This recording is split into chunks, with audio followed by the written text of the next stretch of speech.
नमस्कार, सत श्री अकाल, आदाब। आपका दोस्त, आपका होस्ट कपिल शर्मा। अरे नहीं, मैं तो सेफ्टी हूं, पर आज मूड थोड़ा कपिलाना है।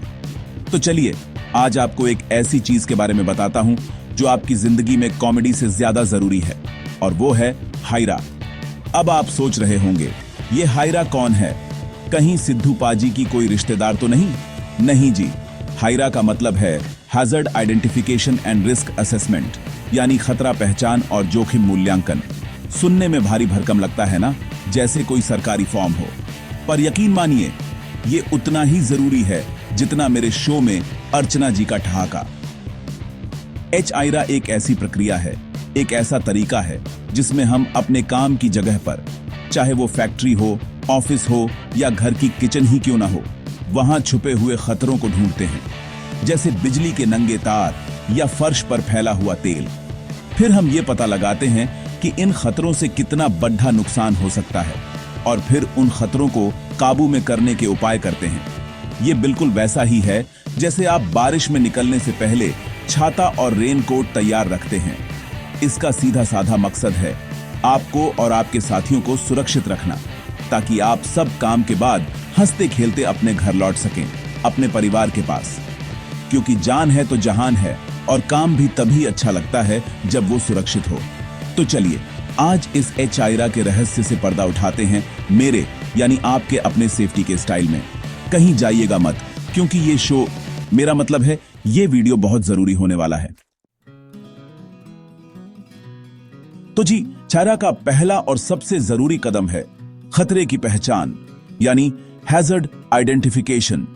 अब यह खतरा क्या होता है?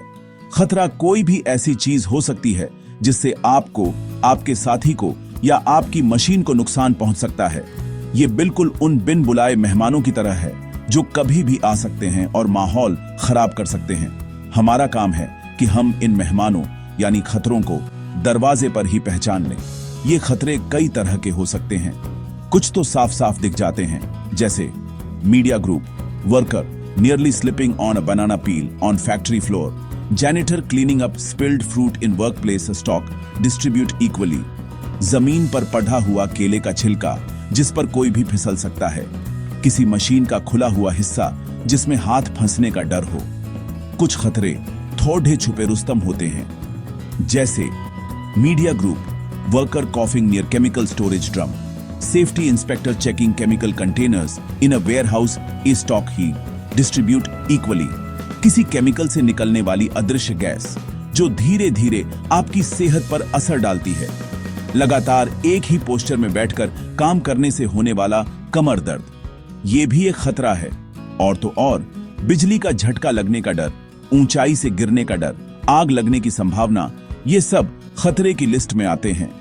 हमें अपने काम की जगह का चप्पा चप्पा छान मारना है, एक जासूस की तरह सोचना है कि कहां, क्या और कैसे गड़बड़ हो सकती है। हर कोने को, हर मशीन को, हर प्रक्रिया को ध्यान से देखना है। इस काम में अकेले नहीं लगना है, अपने साथियों से बात करनी है, अपने सुपरवाइजर से पूछना है, क्योंकि जो चीज शायद आपकी नजर से चूक जाए वो किसी और को दिख सकती है।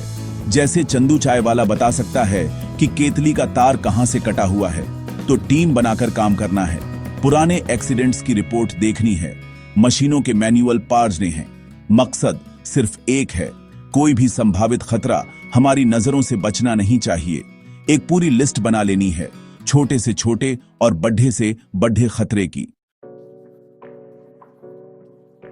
अच्छा जी, तो अब हमने खतरों की एक लंबी चौड़ी लिस्ट तो बना ली, सारे बिन बुलाए मेहमानों को पहचान लिया। अब अगला कदम है रिस्क असेसमेंट, यानी जोखिम का मूल्यांकन। इसका मतलब है कि हम ये पता लगाएंगे कि कौन सा खतरा कितना खतरनाक है, किस मेहमान से सिर्फ चाय नाश्ते का खर्चा है और किससे पूरा घर लुटने का डर है। हर खतरे से होने वाले नुकसान को हमें नापना है। हम ये दो चीजों के आधार पर करते हैं। पहली, उस खतरे से दुर्घटना होने की संभावना कितनी है, और दूसरी, अगर दुर्घटना हुई तो चोट या नुकसान कितना गंभीर होगा। उदाहरण के लिए मान लीजिए ऑफिस के रास्ते में एक छोटा सा पत्थर पड्ढा है, उससे किसी के ठोकर खाने की संभावना तो है, पर शायद चोट ज्यादा गंभीर न हो। तो इसका जोखिम लो यानी कम हो सकता है। लेकिन अगर एक फैक्ट्री में गैस का सिलेंडर लीक हो रहा है तो उससे आग लगने या धमाका होने की संभावना भी है, और अगर ऐसा हुआ तो नुकसान बहुत ही ज्यादा गंभीर होगा। तो इसका जोखिम हाई यानी बहुत ज्यादा है। इसी तरह कुछ जोखिम मीडियम यानी मध्यम श्रेणी के हो सकते हैं, जैसे किसी मशीन से तेल का हल्का हल्का टपकना, इससे कोई फिसल सकता है और हड्डी टूट सकती है। तो ये न तो बहुत कम है और न ही बहुत ज्यादा। इस तरह हम हर खतरे को लो, मीडियम और हाई की श्रेणी में बांट देते हैं। इसके लिए अक्सर एक मैट्रिक्स, एक टेबल का इस्तेमाल किया जाता है। ये जोखिम का मीटर है। ये हमें बताता है कि हमें सबसे पहले किस खतरे पर ध्यान देना है। जाहिर सी बात है, जो हाई रिस्क वाले खतरे हैं उनका इलाज हमें तुरंत करना होगा, बिना किसी देरी के। जैसे डॉक्टर सबसे पहले हार्ट अटैक वाले मरीज को देखता है, मामूली सर्दी जुकाम वाले को नहीं। ये मूल्यांकन हमें अपनी प्राथमिकताएं तय करने में मदद करता है, ताकि हम सही जगह पर अपनी ऊर्जा और संसाधन लगा सकें। तो दोस्तों, अब तक हमने खतरों को पहचान लिया और यह भी जान लिया कि कौन सा कितना बड़ा तोप है। अब आता है असली हीरो वाला काम, रिस्क कंट्रोल यानी जोखिम पर नियंत्रण। अब हमें सिर्फ बातें नहीं करनी, एक्शन लेना है। हमारा मकसद है कि जो हाई और मीडियम लेवल के जोखिम हैं, उन्हें या तो JDDH से खत्म कर दिया जाए या फिर उन्हें इतना कम कर दिया जाए कि वो लो लेवल पर आ जाएं। इसके लिए हमारे पास कई तरकीबें होती हैं, जिन्हें हम हायरार्की ऑफ कंट्रोल्स कहते हैं। ये एक तरह से ब्रह्मास्त्र चलाने जैसा है। सबसे असरदार हथियार पहले इस्तेमाल करना है। सबसे पहला और सबसे अच्छा तरीका है एलिमिनेशन, यानी खतरे को JDDH से ही खत्म कर दो। जैसे अगर किसी मशीन से बहुत शोर आता है तो उस शोर करने वाली मशीन को ही हटाकर एक शांत मशीन ले आओ। न रहेगा बांस, न बजेगी बांसुरी। अगर ये मुमकिन नहीं है तो दूसरा तरीका है सब्स्टिट्यूशन, यानी खतरे वाली चीज को किसी कम खतरे वाली चीज से बदल दो। जैसे सफाई के लिए तेज केमिकल की जगह कोई हल्का सुरक्षित क्लीनर इस्तेमाल करना। यह भी एक बहुत अच्छा उपाय है। अगर ये दोनों भी ना हो पाए तो तीसरा तरीका है इंजीनियरिंग कंट्रोल्स। इसमें हम मशीन या काम करने की जगह में ही कुछ ऐसा बदलाव कर देते हैं कि खतरा आप तक पहुंच ही ना पाए। जैसे शोर करने वाली मशीन के चारों ओर एक साउंड प्रूफ कवर लगा देना या किसी घूमने वाले हिस्से पर गार्ड लगा देना। इसके बाद आता है एडमिनिस्ट्रेटिव कंट्रोल्स, यानी काम करने के तरीके को ही बदल देना।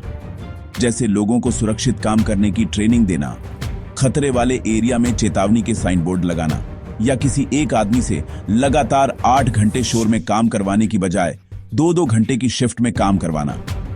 और सबसे आखिर में आता है PPE, यानी पर्सनल प्रोटेक्टिव इक्विपमेंट, जैसे हेलमेट, चश्मे, दस्ताने पहनना। याद रखिए, PPE आखिरी सुरक्षा कवच है, पहला नहीं।